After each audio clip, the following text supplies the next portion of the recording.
How can you fulfill your responsibility as a father? This is something I have thought about much myself. It's not just a theory that I'm handing out. I want to suggest to you maybe 5 things to keep in mind. Number 1, acknowledge your responsibility. Take your position. Say, God, I'm a father.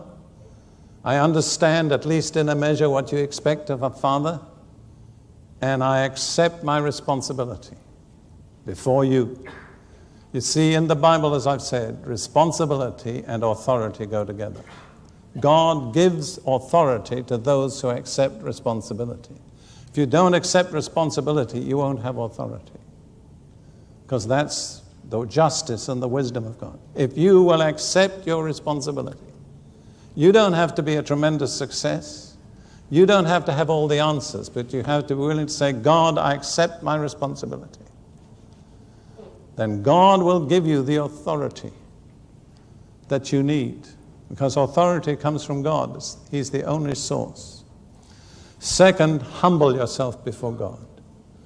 Acknowledge, God, this job is too big for me. I really can't handle it. Peter said, humble yourselves under the mighty hand of God. God resists the proud and gives grace to the humble. You want His grace? Humble yourself. That's not difficult, because the job of a father is so exalted that none of us is capable of fulfilling it in our own strength. Thirdly, trust God for the grace. Expect Him to give you the grace. Exercise faith. Like if you were called to the ministry of, let's say, an evangelist, you would trust God for the grace to be an evangelist. Well, why can't you trust God for the grace to be a father? You see what I'm saying? Which is really a much more difficult ministry. My personal opinion, the 2 hardest jobs in the world are, number 1, being a father, and number 2, being a pastor. And God have mercy on the man who's both a father and a pastor. I respect them. 4th principle is very simple: be diligent. Give it all you've got. It's not a part-time job. It's not something you do with your left hand. It demands all you have to do it right. And finally, make it the first claim on your time. You see, the amount of time you give to a thing indicates the priority you give to it.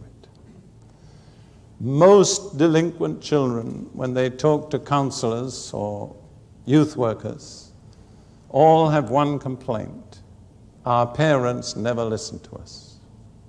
They would lecture us, they would tell us what to do, but they never let us talk to them.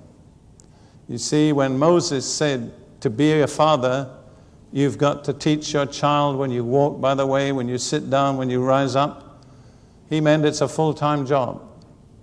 So it takes all you've got. Doesn't mean you don't have a secular job, but it means that really being a father is your number 1 priority.